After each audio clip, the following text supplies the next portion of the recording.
This is Mac OS Ken. A growing din from the supply chain, expecting an Apple Supercycle, and another new podcast from Apple TV Plus. It is Tuesday, the 1st of November, 2022.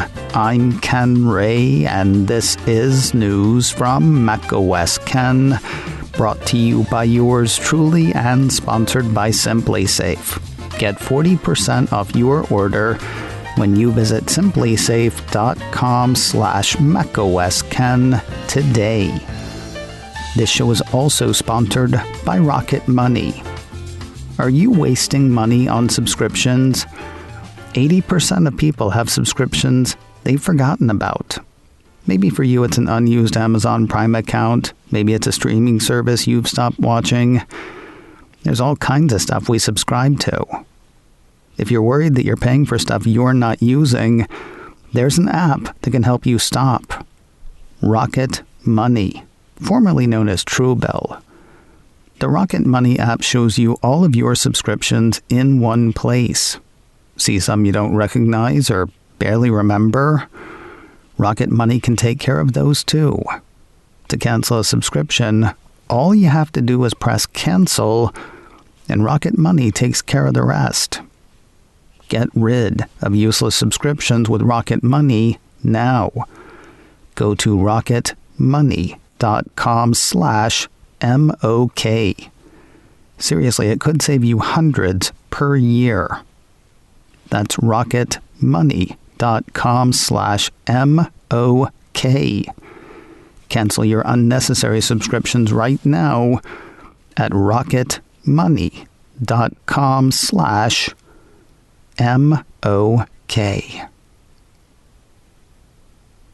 I said on Tuesday's Daily Observations podcast from the Mac Observer that today's news felt like Monday's news, but louder. Like echoes, except growing in volume, not receding. Really, that started last week, with reports in the South China Morning Post and CNBC that talked of a small outbreak of COVID-19 at the iPhone City Foxconn plant in Zhengzhou, China. Midweek last week, a Foxconn spokesperson said work in the facility was relatively stable, with health and safety measures for employees being maintained. That did not last. The BBC ran a report Sunday saying that some employees at Foxconn's Zhengzhou plant had been seen jumping fences and beginning the long walk home. Having broken quarantine, they couldn't risk being caught on public transportation. Cranking the volume a bit, The Sun, a somewhat sensationalist paper out of the UK, linked to footage of what it said were at least 10 workers jumping over the fence outside the Foxconn Technology Group's main factory in Zhengzhou amid reports of chaotic infighting. The Sun said it had heard word of employees fighting over food as scuffles ensued over rations, and still the volume grows. A piece from Apple Insider points to a report from the Washington Post that shows more people bugging out.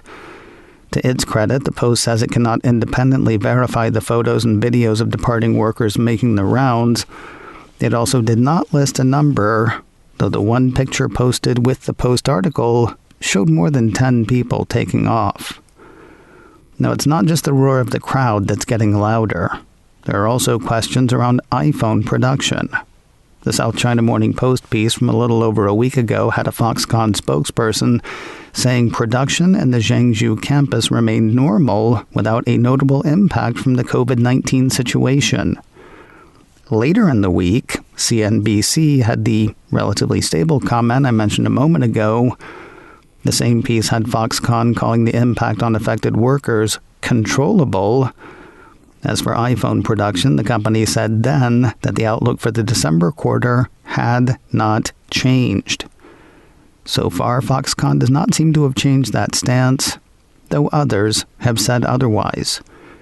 Over the weekend, TF International analyst Ming-Chi Kuo said in a series of Twitter posts that the iPhone City plant operating in closed-loop mode had hampered iPhone production. While it's unclear when the closed loop was implemented, reports say that could have started as early as the middle of October. Ming-Chi Kuo also said that Foxconn had planned to slow iPhone production over the November and December time period, though the disruption in production was delaying that production drawdown.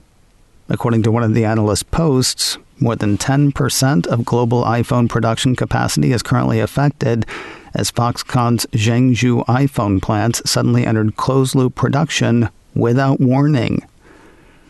Somebody want to crank that up? The Mac Observer ran a piece Monday under the headline, Foxconn iPhone shipment could fall as much as 30% in November, sources say. That's apparently what anonymous sources told Reuters. Not that the big players involved are going to be cool with that. The TMO piece has nameless so-and-sos on China's social media site Weibo saying Foxconn is working hard to increase production at a Shenzhen factory. Meanwhile, Ming-Chi Kuo said over the weekend that Apple was talking with Pegatron and Luxshare about moving some of their lines from producing iPhone 14 and iPhone 14 Plus to cranking out iPhone 14 Pro and Pro Max units. What are the odds that all of this will negatively affect iPhone availability? Kind of looks like it already has. Another piece from Apple Insider has word of the latest from JP Morgan's Apple Product Availability Tracker.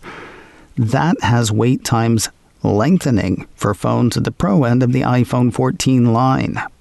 According to JP Morgan, according to Apple Insider, both Pro models have seen their lead times extended to where they were roughly 2 weeks ago. The iPhone 14 Pro and Pro Max saw their time shift from 24 days each in week 7 to 31 days apiece in week 8.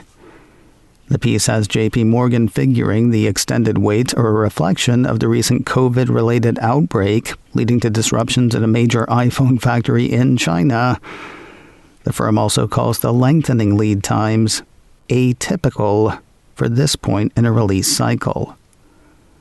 Now, assuming the disruptions persist, sales are going to be interesting this quarter. Whether that's interesting in a good way or a bad way depends who you ask. A piece from MarketWatch had Mizuho Securities analyst Jordan Klein and Barclays Capital analyst Tim Long agreeing that sales are likely to remain constrained this quarter. Where they split is on how bad that'll be. The piece had Barclays Long looking at the near term. Having run some channel checks in China over the weekend, his firm came away incrementally negative on the prospect for Apple to meet consensus estimates for the December quarter, even though they just reported last week. While Mizuho's Klein might agree, he took a longer view for his thoughts. MarketWatch had him saying, "We see neutral impact over medium term, since all that really matters is true end demand," Klein wrote. If anything, he continues, "I view this as a positive, as tight supply limits risk Apple slows production in the December quarter, and demand pushes into the March, offering a buffer on seasonal slowdown." More news in a moment, but first a word from today's sponsor, SimpliSafe, the right way to protect your home. If you've thought about protecting your home with security but have been waiting for the right time, now is the right time. Because right now, macOS Ken listeners can get 40% off SimpliSafe's award-winning home security system. I've told you that SimpliSafe was named the best home security of 2022 by U.S. News & World Report. I've told you that I use SimpliSafe to protect my home. I've told you how easy it was to get up and running, had my sensors and other equipment installed and active in under an hour, but do you know how extensive their offerings are?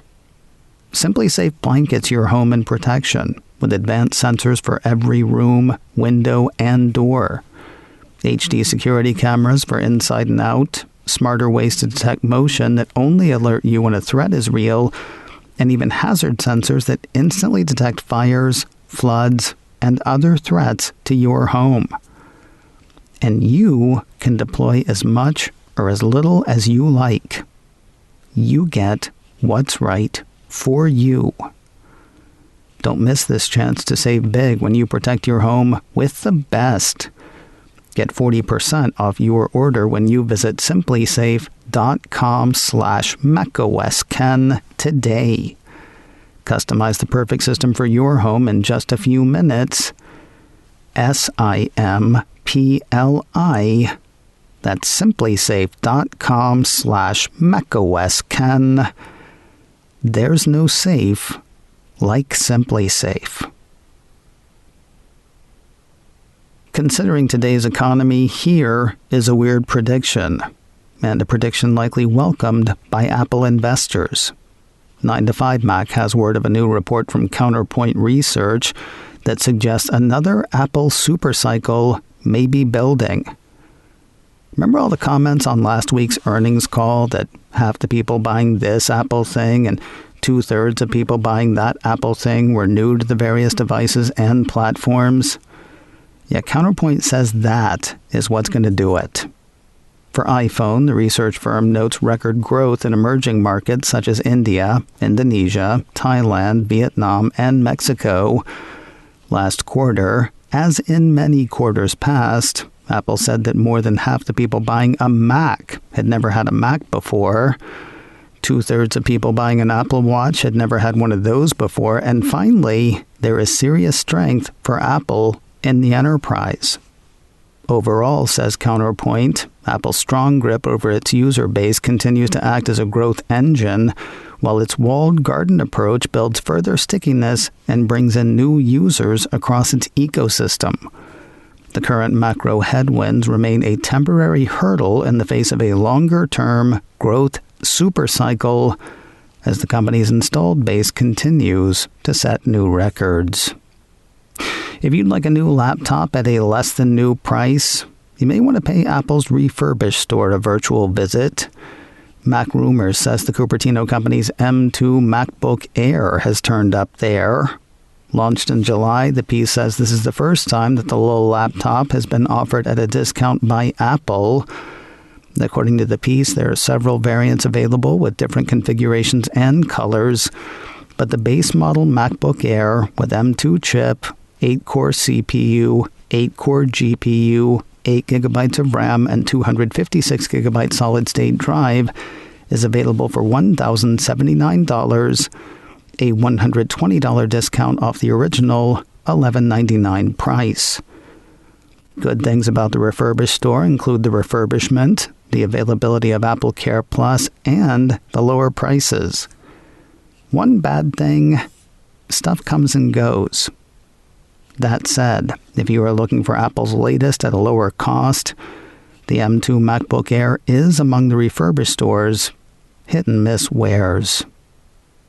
And finally today, news of another Apple podcast that ties into an Apple TV Plus series.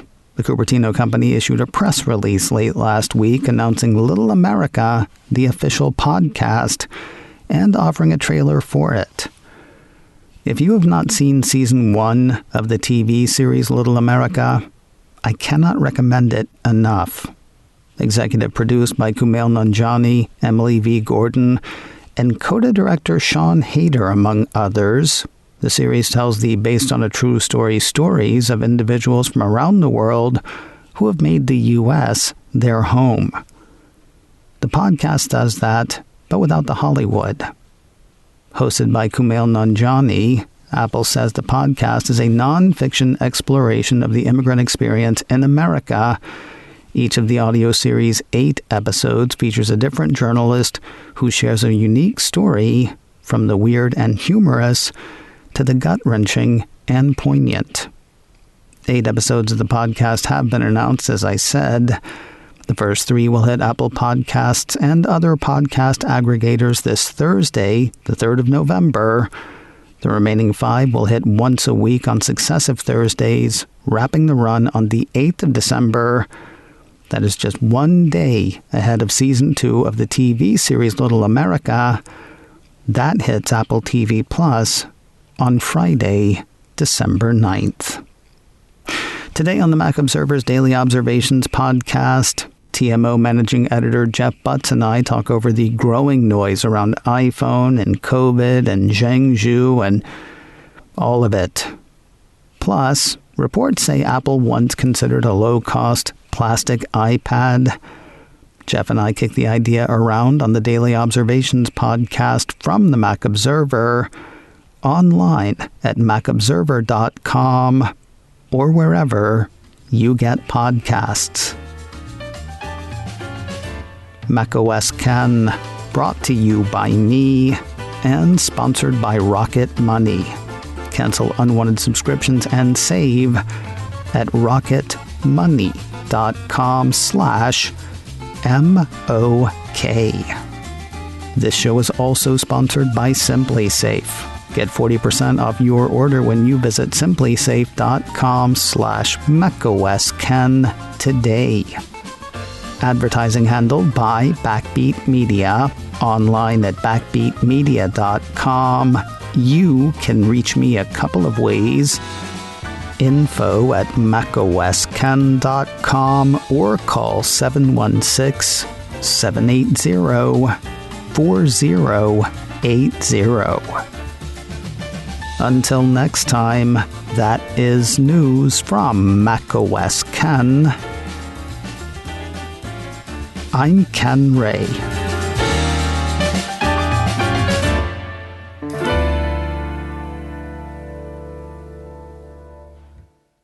Ciao.